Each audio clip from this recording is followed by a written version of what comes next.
Round 4 of the all-wheel drive Safari Championship headed to Wales, and the sun was shining for a fantastic entry of crews this weekend. Fastest of those crews by the end of the morning runs would be Rob Bull and Bruce Mallet. They weren't here for championship points this season, just a one-off event. But that, of course, wasn't going to stop them trying for victory. And of course, it could mix up the order. They were enjoying some good battles out there on the dusty course to lead by just 4 seconds after as many runs.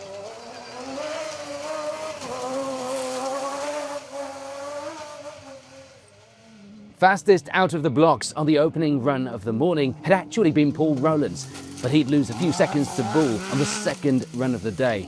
After that, the leading crews were swapping times in a bid to take that #1 spot. And after just missing out on victory last time out, Brian Birch was hungry and was back to see what he could do here in Wales.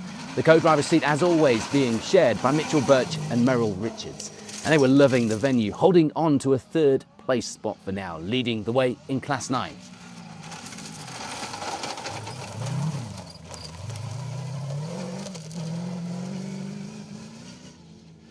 The times were looking good for Steve Hyatt. He was pushing to get the times down as the morning went on and would end run 4 in 4th place overall, 2nd in Class 9.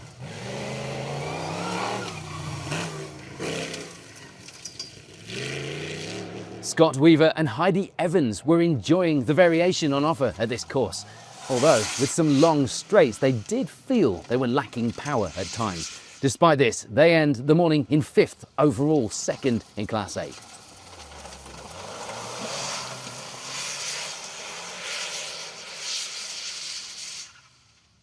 Toby Cox and Tim Tennant had made a few more changes to the car ahead of this round, the biggest being removing some of the rear bodywork, doubling up as both weight-saving and, on a hot day like this, cooling as well. They end the morning 6th overall, 3rd in Class 9. And just behind them on the overall leaderboard, in 7th, was Jerome Bennett, pushing the buggy well and managing 2nd place in 5B for now as well.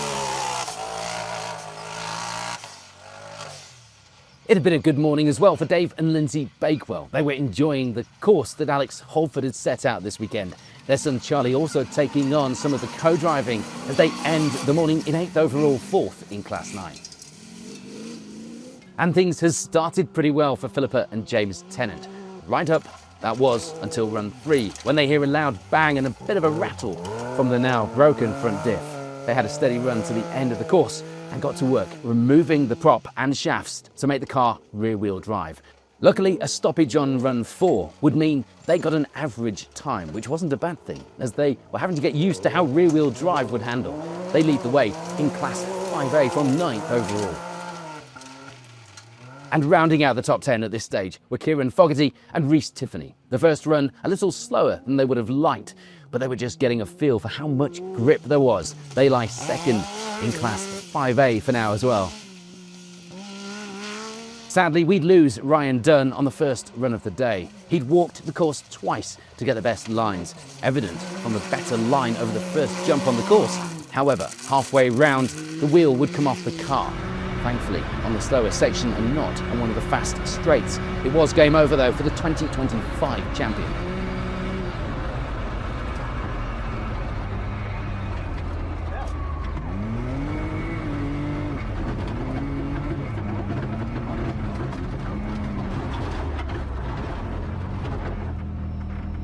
There was more frustration as well, this time for Douglas Devonall-Batt at the end of the morning runs. It was going so well to start the day. The times had him challenging for a good position as well, but that would all come to an end on the 4th run.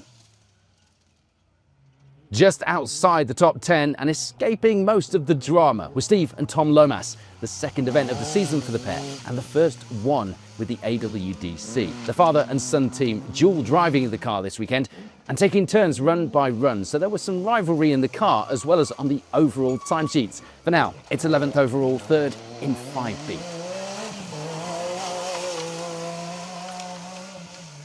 And Morgan Box and Mark Howells were one of a few to take a different line over the jump at the start of the course.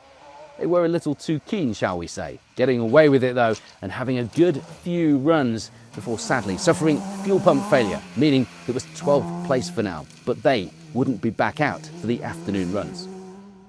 And this was the first event of the year for Tom Woodward and Oakley Hayward after they broke the car on the final round last season. They were going well with third in Class 5A for now, in 13th overall.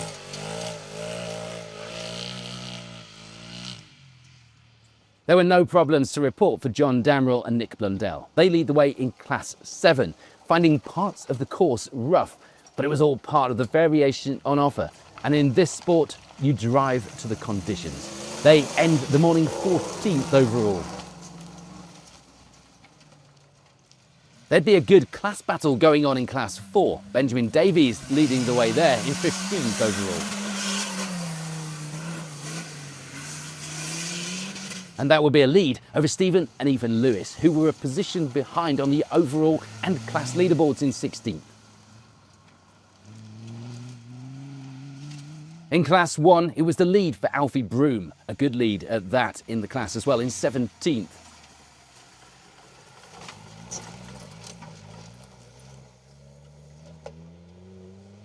And it was also a lead, this time in Class 6, for Mark Gregory, lying in 19th place on the overall leaderboard for now. The uphill section towards the end of the course was proving to be tough on the car for Jack Mogg and Louis Cottrell. And they weren't the only ones, but apart from that, for them at least, things were going well, leading the way in Class 2 from 20th overall.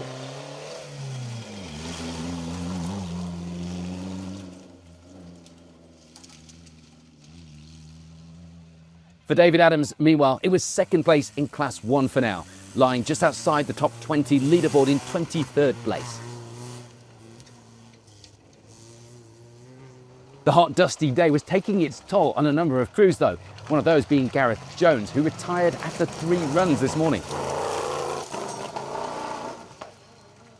Steve Smith as well would start the day really well indeed. The times on most of the morning runs would be good, but a maximum on run 2 would see him tumble down the order. He'd then retire before the afternoon runs.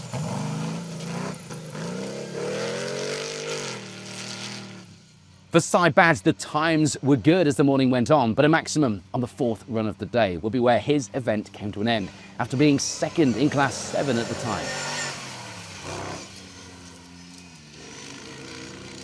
Joshua Munn and Lauren Carpenter would have some issues throughout the day, fuel evaporation being just one of them.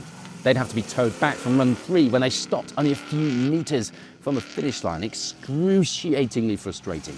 They end the morning second in Class 6 though for their troubles.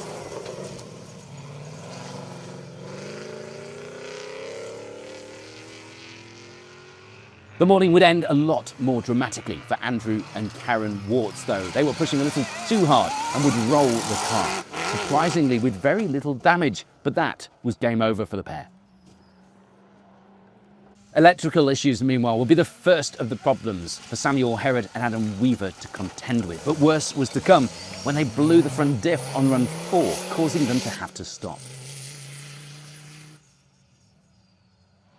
Frustratingly for Jason Rowlands, it would only be 3 runs this morning before he had to retire, and not on the pace that he would have wanted before that retirement either.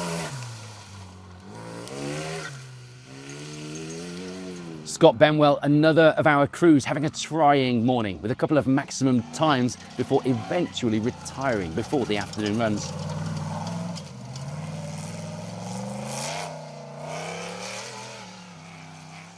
It has been a surprisingly attrition-filled day then here in Wales, but with the morning complete here at round 4, here's how the leaderboard is shaping up.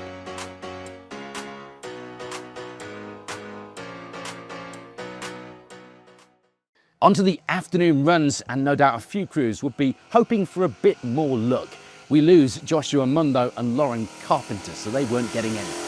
After the morning issues, they'd roll the car on the penultimate run of the event.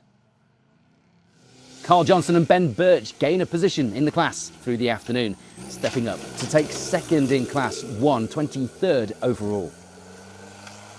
Frustratingly, things didn't go to plan for Jerome Bennett, dropping right down the order with a few maximum times and ending the event 22nd overall instead of that top 10 finish.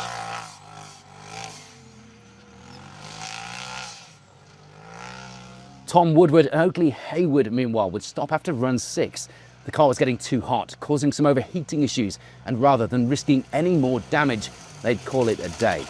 They do still qualify as a finisher, albeit down in 21st overall.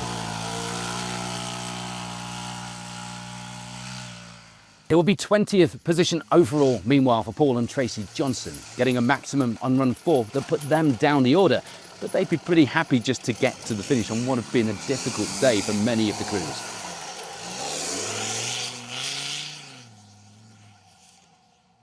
And it was a Class 6 win to take away from Wales for Mark Gregory, even with a 30-second penalty. He ends the event 19th overall. Just behind overall will be Sam Lewis, 18th overall, 5th place in Class 4 to finish the day. But things simply didn't go to plan for Philippa and James Tennant. James taking over the driving for the afternoon, but with the car now in rear-wheel drive, it would break a rear shaft, forcing them to take a maximum.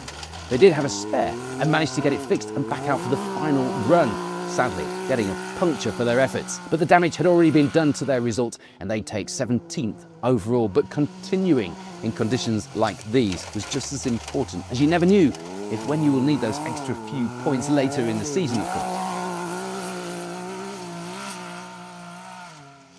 It had been a reasonably straightforward day for Chris Reed, sticking around the same position on the results for most of the day, taking 16th overall, 4th in Class 4.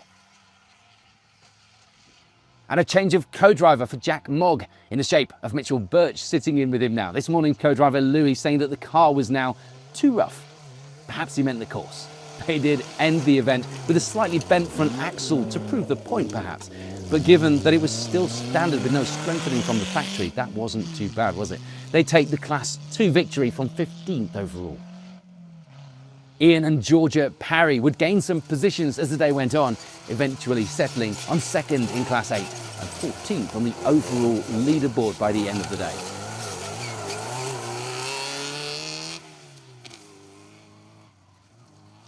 For Benjamin Davies, he was 13th overall, taking 3rd in Class 4 as well.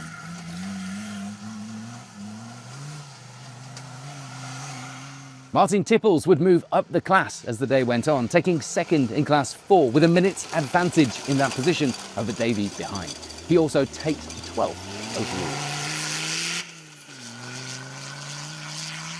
It was a delighted Alfie Broom taking the Class 1 victory and ending the event with 11th place on the overall leaderboard.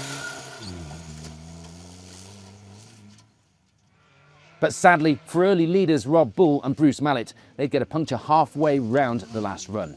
They weren't in the championship fight, don't forget, so it wasn't worth risking the car. They took a maximum and ended the event in 10th overall. For Stephen and Ethan Lewis, it was 9th. They also managed to take the Class 4 victory as well with that performance this weekend. And it had been a great result for Jonathan Damerel and Nick Blundell, not only because they finished in 9th overall and took the Class 7 victory, but because they didn't need to put a spanner on the car all day. A great end to round 4.